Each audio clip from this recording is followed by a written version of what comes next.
everybody, welcome back. We're so glad to have you back in our second class of this specialization. So let's talk about the big data Hadoop stack.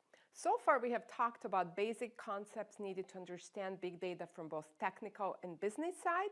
However, in this class we're going to spend a lot more time on diving deeper into the technical issues and truly understanding how does a Hadoop stack work, what does the architecture look like, and what kinds of things can we do with this framework.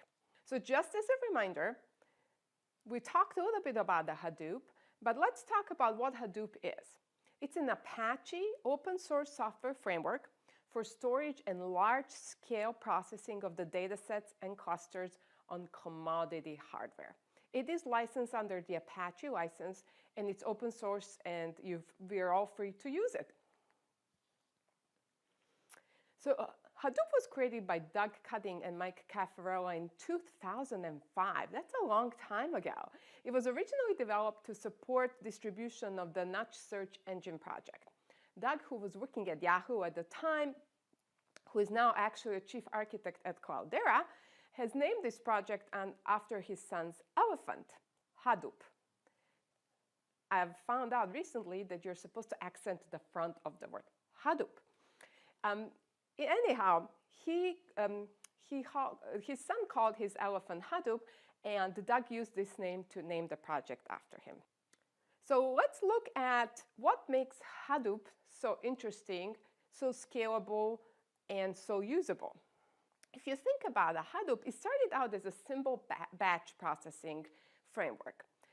MapReduce allows people to perform computations of big data sets, computations we can't easily perform without this kind of architecture. It's a very simple but powerful computing framework. It is very efficient. The idea behind Hadoop is that instead of moving data to computation, we move computation to data. Hadoop MapReduce provides a shared and integrated foundation where we can bring additional tools and build up this framework to do all kinds of cool things, as we will see in this class. Now, we talked about scalability many times in the previous class. Just keep in mind, scalability is at its core of a Hadoop system. We have cheap compute and storage we can distribute and scale across very easily in a very cost-effective manner. All of the modules in Hadoop are designed with a fundamental assumption that hardware fails. Unfortunately, that is true.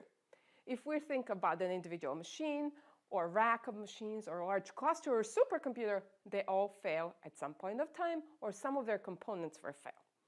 These failures are so common that we have to account for them ahead of the time. And all of these are actually handled within the Hadoop framework system. So the Apache's Hadoop MapReduce and HDFS components were originally derived from the Google's MapReduce and Google's file system. Another very interesting thing that Hadoop brings is a new approach to data. A new approach is we can keep all of the data that we have, and we can take that data and analyze it in a new interesting ways. We can do something that's called schema on read style. So I can read the data and create the schema as I'm reading, instead of spending hours and days and months creating the schema, trying to fit the data within the schema I've created earlier, like we did in the old days. Now we can afford to keep all of the data in a rough format and then project it into the schema on the fly as we're reading it in. And we can actually allow new analysis. We can bring more data and do simple algorithms, which has shown that with more granularity, you can actually achieve often better results than taking a small amount of data and doing some really complex analytics on it.